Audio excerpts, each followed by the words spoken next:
ரோமாபுரி காட்டுக்குணர்ச்சி பங்கில் வருகின்றது. 100 வருடங்களுக்கு முன்பு இருந்து இங்கு கோயில் இருந்ததற்கும் அந்தோனியார் இருந்ததற்கும் புனித செபஸ்தியார் இருந்ததற்கும் ரெக்கார்டு இருக்கின்றது. இப்பொழுது 27 வருஷங்களாக இந்த கோயில் திருத்தலமாக உருவெடுத்து வருகின்றது. நிறைய பக்தர்கள் விசுவாசிகள் வந்து இங்கு அந்தோனியாரை தரிசிக்கின்றார்கள். அந்தோனியாரின் இந்த திருக்கோயில் மூலமாக இயேசுவை அறிந்து கொள்ளவும், இயேசுவின் அன்பையும் போதனைகளை கடைபிடிக்கவும், தங்கள் குடும்பத்திலும் தங்கள் சமுதாயத்திலும் அனைவரையும் ஒற்றுமையாக இருக்க இறைவன் அருள் கொடுத்து கொண்டே இருக்கின்றார்.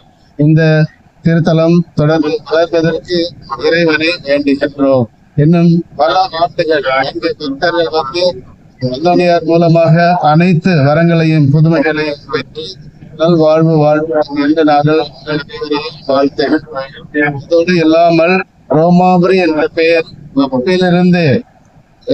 அப்பிலிருந்து 100 வருடங்களுக்கு முன்பு இருந்து இந்த பெயர் இருப்பதற்கான ரெக்கார்டு இருக்கின்றது.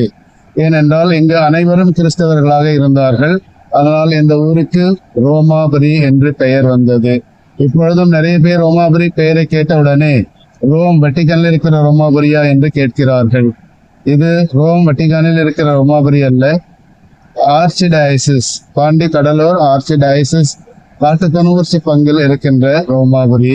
இங்கு இறைவனின் உபஸ்திதி இருக்கிறது. இறைவன் இங்கிருந்து எங்களை ஆசீர்வதித்துக் கொண்டிருக்கின்றார். அந்த இறைவன் மூலமாக நாங்கள் அனைவரும் வளர்வதற்கும் இறைவனை தரிசிப்பதற்கும் எங்களுக்கு இறைவன் தொடர்ந்து அருளை கொடுத்து கொண்டிருக்கின்றார். அனைவரும் வருக, இறைவனின் அருளை பெறுக. நன்றி.